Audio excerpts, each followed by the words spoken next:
Hey, all. Welcome to this live stream episode of the Smarter Business podcast.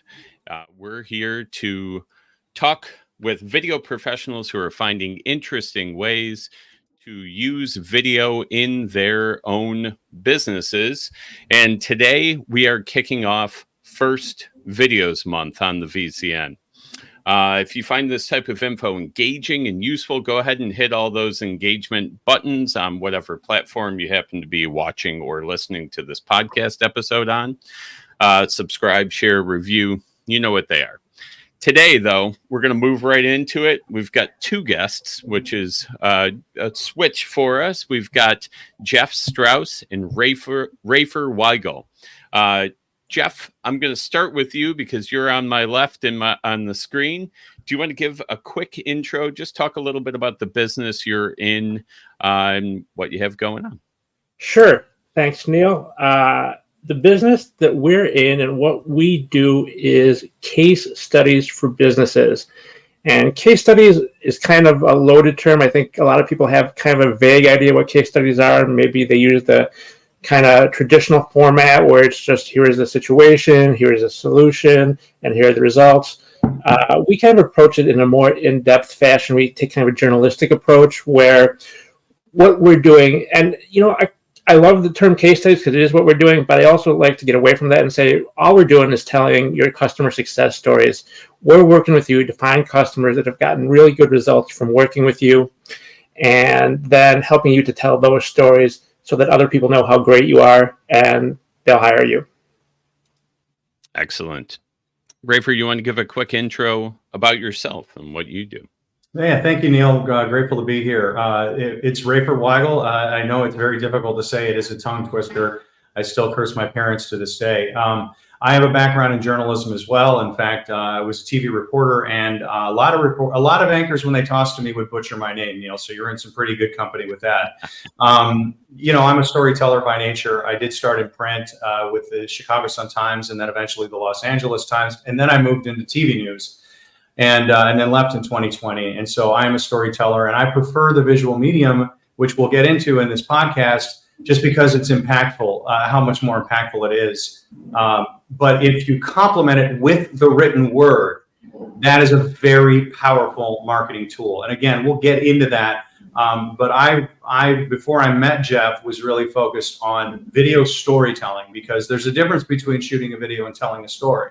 Anybody can shoot a video, but can anybody tell your story? And your story is your most marketable asset if it's told right. So it started out as a videography company. It moved more into a communications firm because at the end of the day, our differentiator as journalists is to find out what the messages are. In journalism, we call it the story. In marketing, we call it the messaging, the brand script. So that's been our differentiator. And then I've met Geoff. I'm just really impressed with the guy. We've been in a lot of networking groups together, and he's really cerebral, where I'm a little more, I'm less emotionally intelligent. I'm a little more reactive.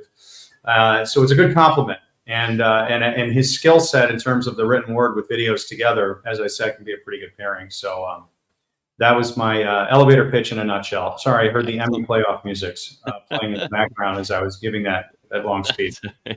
That's all right. And you all are both based in Chicago as Correct. well, right? Yes. Okay. Awesome. Now, I usually have, when I've got the one guest, I have them kind of, package it all up into one sentence. So I'll let either one of you go with this. If you want to explain what you do together in one sentence, we'll give it to the words guy, Geoff. Yeah, Geoff, you're the words guy. Well, it's kind of like what I said in with your last question. Basically, what we're doing is helping businesses to tell the stories of the success that their customers have had because they've worked with them. And we do that in both the written and the video form. All right. That's one sentence right there. To create more sales. Very well. How's that? There you go. Bottom line. To create more sales of leads. Yes. Nice. Perfect. And that is, including the results, always good for that one sentence. All right, so we're going to move into, I mentioned briefly that it's Make It Video Month here on the Vidwheel Creator Network.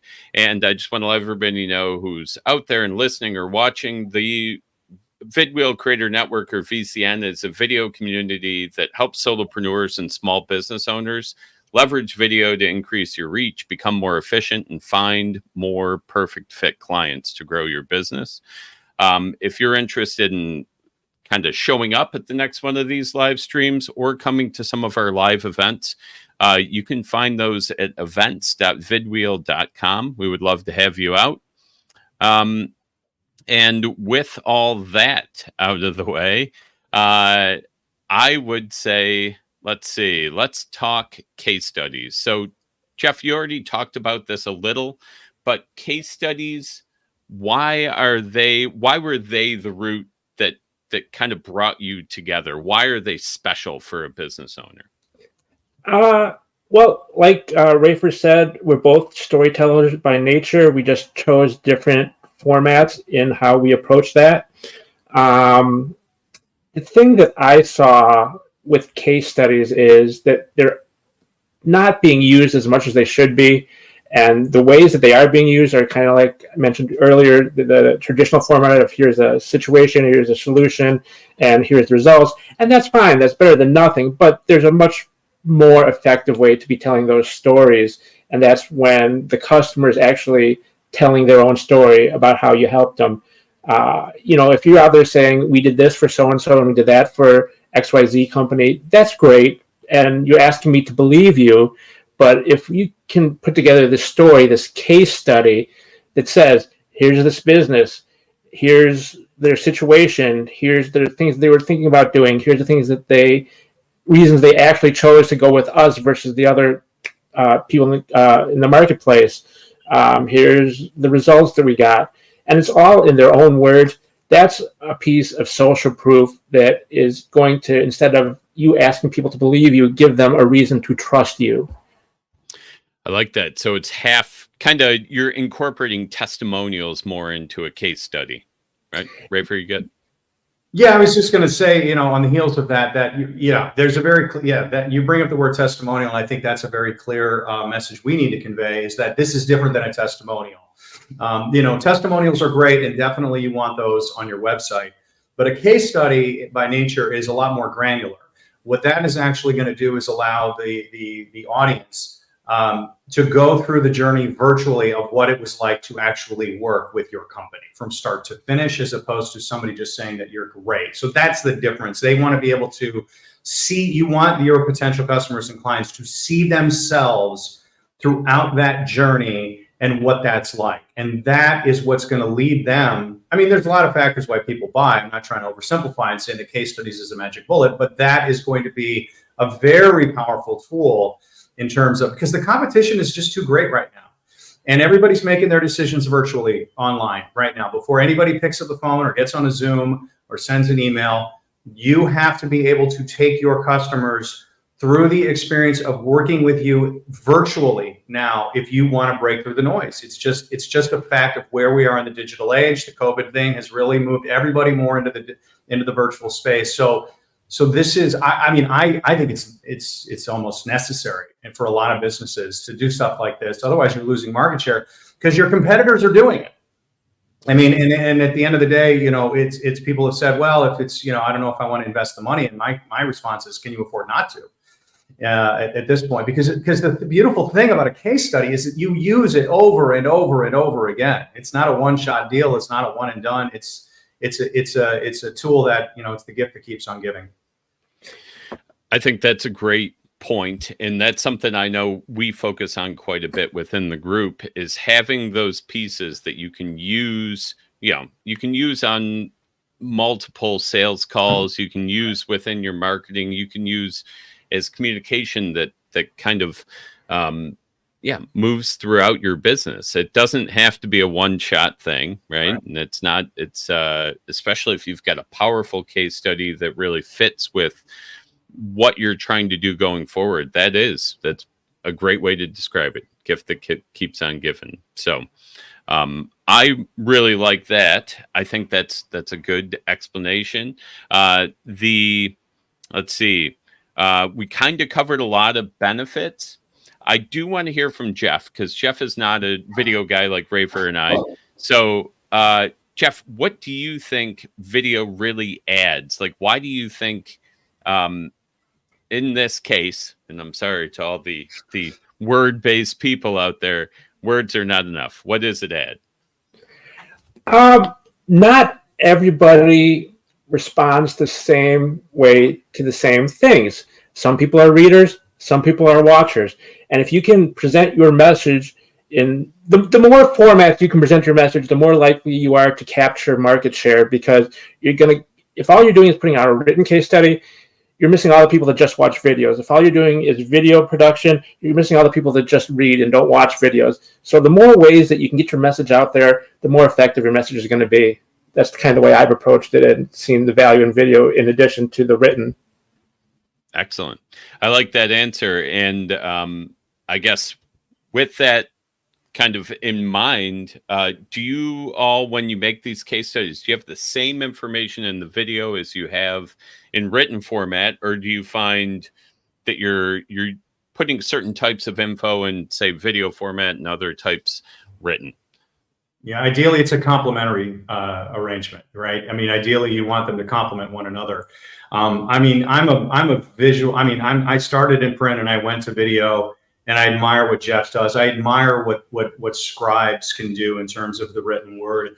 I am just all in on video in terms of communicating messaging. I mean, the stats are out there, and I know I'm preaching to the choir with you, Neil. I mean, the stat out there is that, viewers retain 95% of a message when they watch it in a video, compared to just 10% when they read it in text. Now that is, from wordstream.com, but whether that's an accurate stat or not, you are able to retain a lot more information in a video format. I have a teenage son. All he does is watch videos. That's all he does. And his generation is going to be the ones making the buying decision. But the written component really is helpful, because at the end of the day, we are still not able to do word searches audibly through YouTube. You still have to type in words in order to search for specific topics. The written component, and there are, I'm not, Geoff is right. There are people that do prefer to read, especially when you're making a very important decision on whether to hire somebody. You want to be as educated as possible on whether that company is going to be right for you. And that is where the written component, where Geoff really can get into a lot more into the weeds to be able to answer some of those questions. So I look at it as a two-pronged approach. The words are going to connect if it's going through a Google search. The video is going to be the first thing that engages them, and video is a way to virtually connect with people. It's a virtual networking tool. When you're building the know, like, and trust factor, to look somebody in the eye and to hear that passion and to hear that enthusiasm come out organically is not something you can get just from reading in the text. And that, to me, that's the 1-2 punch. That's the initiation. That's the entry point. Then you get into that written word, where now we're going to really, the video testimonials, the video case studies, we do get granular, we go in depth, but at the end of the day, the attention span for video is usually not more than 90 seconds.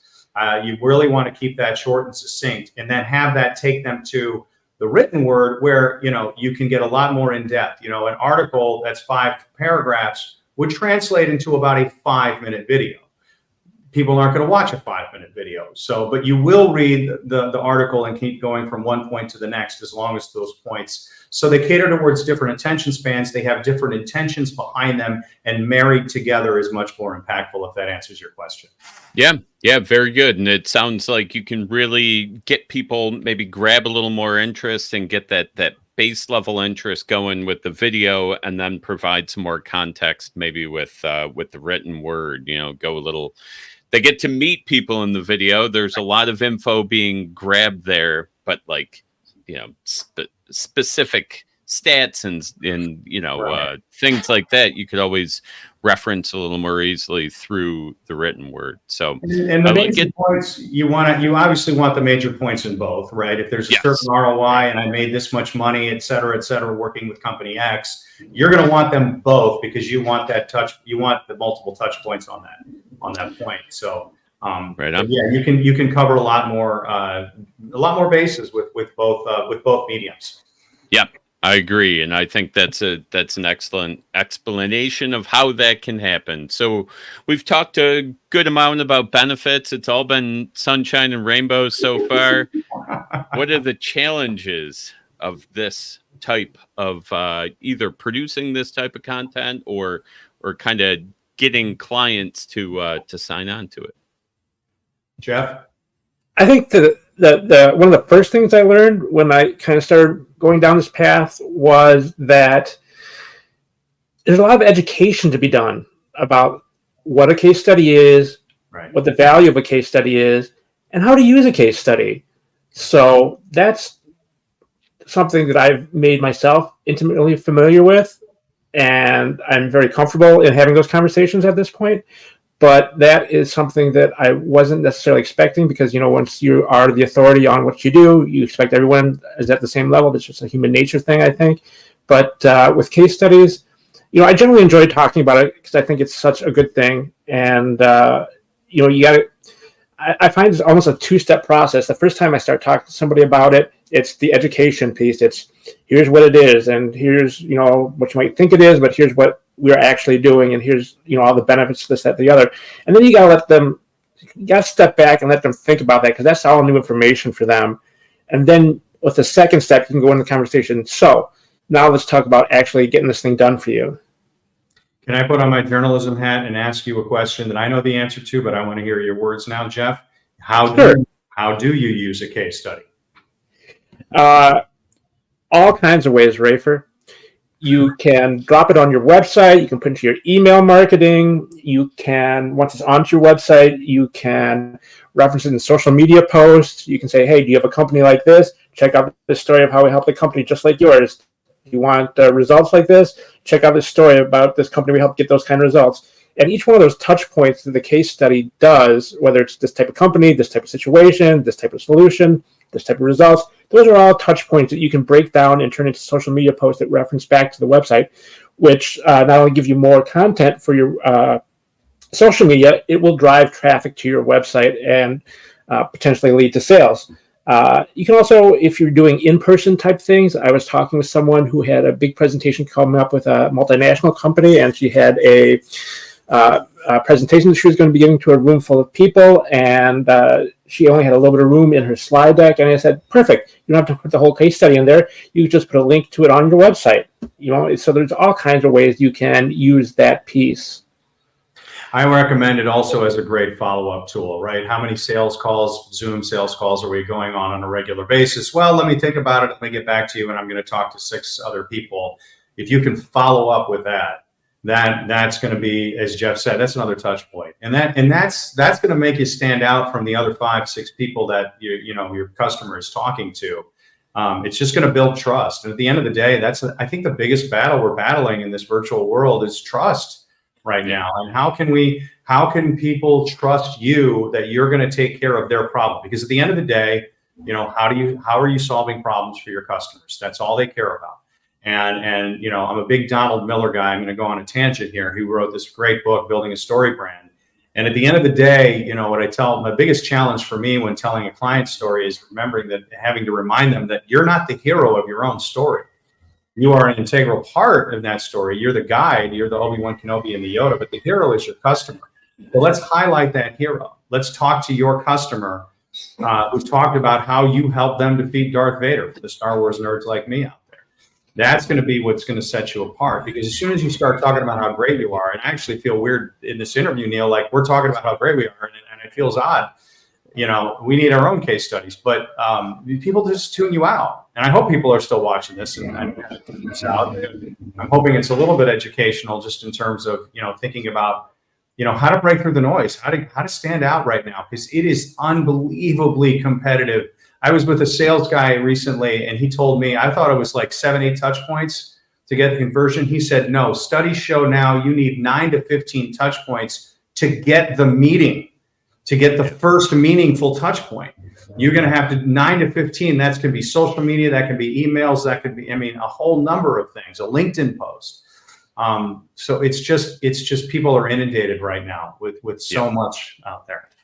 And I'll take that and say, off of what Geoff was saying, like I I would assume, and this is how I would treat it if I got a nice case study put together, I would be taking little chunks, snippets of video, pieces of text, and you could build out all kinds of content from that one masterpiece of content. Take care of some of those touch points and keep moving forward. So, and I also do want to very much agree with you, Rafer, that trust in this virtual landscape that we're in is a little bit of a different game, right? You can't sit down and look somebody in the eye. You need to feel comfortable from input that's coming from other places than just from the person who's trying to provide the service. So I think that's spot on. I like that one too. Well, and in video, that's the only way to do it. And I talk with marketing people all the time, and I say, well, what's your video strategy with your clients? And if they say, oh, well, we don't do it. And I think, well, then what the hell are you doing? And I'm just going to say this right now. If you are working with a marketing person and they are not emphasizing some form of video as part of your marketing strategy, you need to fire them right now, because they are stealing your money. Because at the end of the day, that is the only way for people to learn to know, like, and trust you virtually in today's virtual world. It is the most meaningful way that you can make an impact on their time, not on your time. That these are virtual networking meetings that you take with people while you're sleeping. The one thing I wanted to say is, we will carve up these assets for the clients as well. Geoff will carve up those written components and take out those things. I will carve up that video and take out the various sound bites to get you those, 24 extra social media posts. So you get those touch points if necessary to get the meeting, because that content is king right now. Yeah. And your competition is doing content. And what I've been doing has been working for me. Well, in 5 years, it's not. Look at IBM. They were doing everything that was working for them. Now they're not in business anymore. If you don't evolve and look at the trends that are happening, then your competition is doing that. So I'm off my soapbox. Sorry about that. Well, go ahead. Sorry. Yeah. I was going to say just a quick counterpoint to that, and there's value in doing those short pieces, those snippets, because we are in Twitter and TikTok land now. But at the same time, everybody's running towards the short form. What we're doing is long form. We're running the opposite direction from the crowd, which is going to give our customers advantage in the crowded marketplace, because as you both know, the internet marketplace is a double-edged sword. It's great. You get to expose yourself to a worldwide audience, but you're also competing with the world for the same customers. So that's another benefit of kind of the things that we're doing, is we're putting out something different from where the crowd is going, but it can still be pieced into those popular things that are happening currently as well. And people get a very complete picture of how your company does business when they make that commitment to consume the longer form. So I think that's excellent.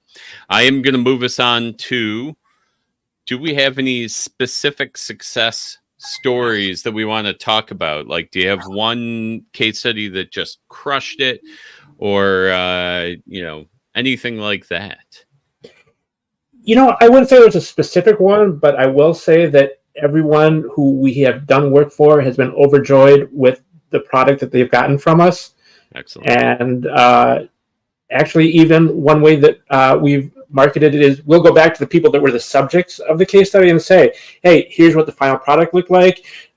Get back in touch with us when you're ready to do one for yourself. And we've gotten positive response on that route as well. So. And a lot of that is on I want to say the performance of the customer, but it is ultimately going to come down to what your customer says. So, in terms of, whether you work with us or anybody who does the case studies, they need to make sure that they take it. And I'm a little high and mighty on the journalism word. I toss that around. I just feel it's important. You have to have that journalism mindset of really getting to the heart of the story in a way that still keeps the subject comfortable. You're not going after, you're not interviewing a political candidate here and trying to nail them to the wall. You want them to feel comfortable. You want them to have an interview style that brings out that authenticity, that passion. But at the end of the day, it is going to be contingent on having the right person. Now, we will talk to a few of them, and we'll find out which is going to be the best one for that case study to really amplify that message. But that's the X factor. Right. So if you're doing a case study, really think hard about, hey, who are the right people that would be right to talk about this. And when you have that, then the best compliment we've given is, "Wow, I really like the way I sounded and felt." So, but it has helped grow businesses. In terms of the stats, we're still new at this, so we need to, we'll be in a position where we're going to be doing a case study on our case study in a couple of months. We need a little bit more hard data, but the preliminary data coming in it shortens the sales cycle, and so it just gives that extra meaningful touch point in the process. So instead of 4 Zoom calls, one client said it took him 2 to close, because in between those 2, he had that case study to go in between, so he didn't have to go down the road of doing Zoom call 4 and 5. So in terms of is it an ROI in terms of money, Mo? I think it's really more an ROI in terms of time. Okay. And what in the process of closing a client. So what does your time mean to you? That's what it's going to save you. Excellent. And to build on that point, real quickly, the way our process is set up is that it does not take a lot of time or energy from the people that hire us. The way we have it set up, we have an initial meeting. Right. We talk about the project. You put us in touch with the person you want to be as the subject of the case study. And then basically you're done till we present a draft to you and say, yeah, this is great, or hey, can we change a thing or two here or there? So basically, it's something that you could probably do yourself, but with our process, that's also part of what you're paying for. You're getting this high quality marketing piece that you're not putting a lot of your own time and energy into, so that you can use that time and energy to do your thing. Right. That's what we found, Neil, real quick, is that the biggest concern for people is, I don't want to put my clients out. I don't want to stress out the clients. So there's a real element in terms of client care, in terms of us not taxing them, not, getting that information, getting those, money sound bites, as we say in the business, while making them feel very comfortable and that they come out of it with a positive experience. Because that's key. Because if we do that and the person's like, "Oh my God, that sucked. I hated that. Those guys were a bunch of a-hole," when we won't work again. And I understand people are hesitant. You don't want to, this client of yours gave you a bunch of money. Hey, can you now do this for me? So yeah, that's a concern. I have found, though, because I've done a lot of work in testimonials and that type of stuff, that very often a client is more than happy to do it. A happy client is thrilled to be able to support your business. So I would never let that be something that hangs people up, right? What's worse they're going to say? Like, no thanks, right? That's not the end of the world. So kind of go from there. So I've found that to be true, Neil, and kind of a workaround if you do run into that person says, or is hesitant and says, maybe yeah, maybe no. The real selling point is that wherever this case study goes, because we're working in the B2B space, so we're serving businesses that serve other businesses. Mm-hmm. So it becomes a marketing piece for the subject of the case study also, because wherever that case study goes in our portfolios, the business that is using it in their marketing, there's going to be a piece in there all about that business that was the subject of the case study, and there's going to be a link to their website. And so they're getting free marketing out of it for a little bit of time and energy spent answering a few questions on paper and on video. And you're going to make them look good. So of course, we have to make them look and sound as good as possible. That is ultimately our job. All right. I've got one last question on case studies, and then we'll move into kind of the closeout here. So Kate, if it's great to know that there's a service that you can have case studies done for you. And I'm sure some of the folks who are listening are excited to hear that. Reach out to Geoff or Rafer if you want to hear more about that. If somebody wants to incorporate video into their own case studies, do you have any general tips that could work well to kind of make it an easier process for them? Well, you can do it on Zoom. I mean, that's fine. I think it's I'm a technical guy. So yeah, we do the videos virtually. I like to encourage them to have an external camera of some kind. Geoff, we got to get you a better camera, buddy. Fair enough. Yeah, I just find that production quality helps a little bit. You don't have to go. I mean, I got a $70 4K one external, and it's fine. So this is a laptop camera, by the way. So yes, I can tell. I know. So I do encourage a modicum of production value. You don't have to. I mean, Neil, you got the headset, the background. I mean, you would be ideal. I mean, you'd be fantastic with that changing of the colors. Excellent. Yeah.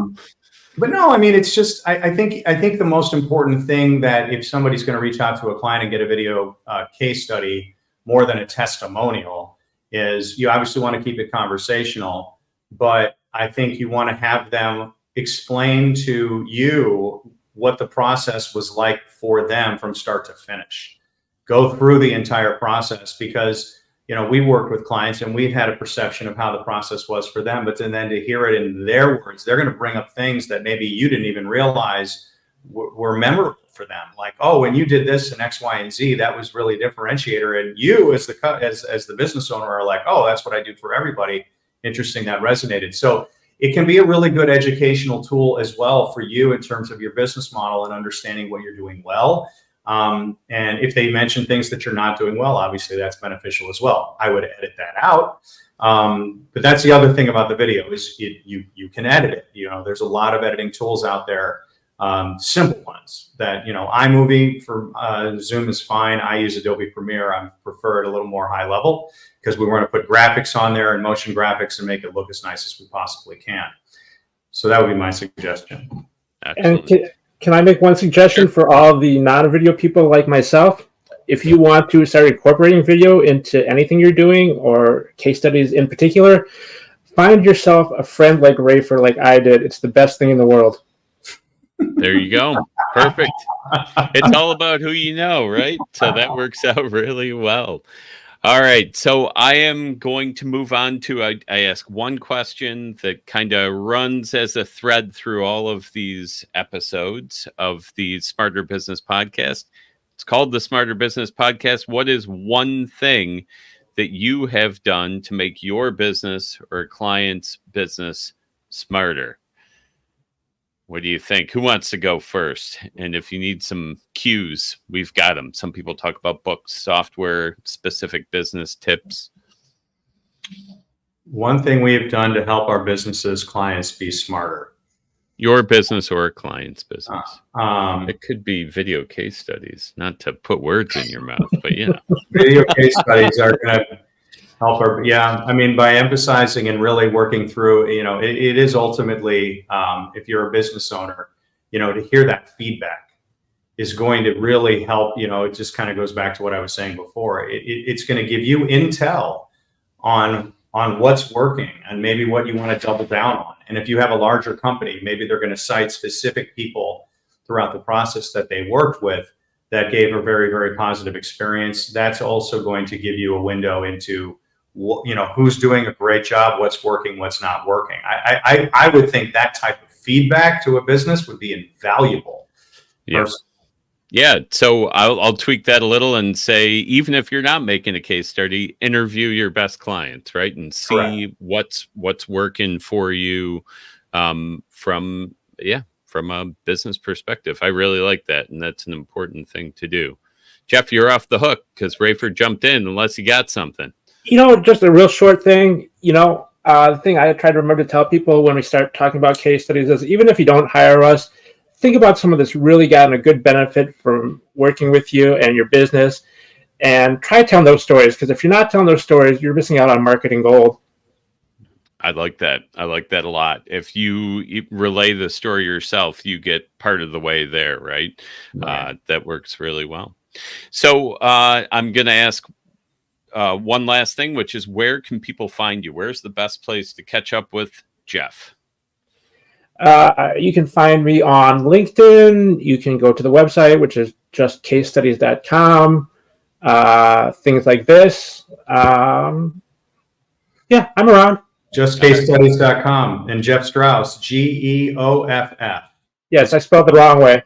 He's got the pretentious spelling. Said the guy named Rafer, by the way, calling him pretentious. How about you, Rafer? Where's the best place to find you? Let's go through Geoff. Geoff was kind enough to bring me in on this.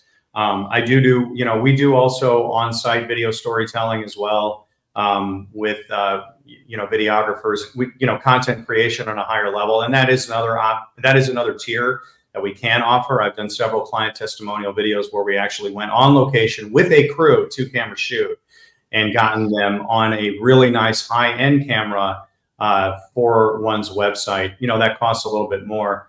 But that website is wmgcommunications.com. And as far as I can tell, I'm the only Rafer Weigel on LinkedIn. All right. That's pretty good. I like that. Yeah, both LinkedIn profiles are linked in the show notes of the live streams and will be up with the podcast as well. So, that's another good way to catch up with these guys. Thank you both for coming on. Thank you for talking video and case studies and just giving a little bit of your time and your insights. It's been great. So. Thank you so much, Neil. It's a lot of real pleasure. Yeah. Right on. Great, Neil. Thanks. Appreciate it. All right. We'll give the little wave goodbye. Thanks, guys.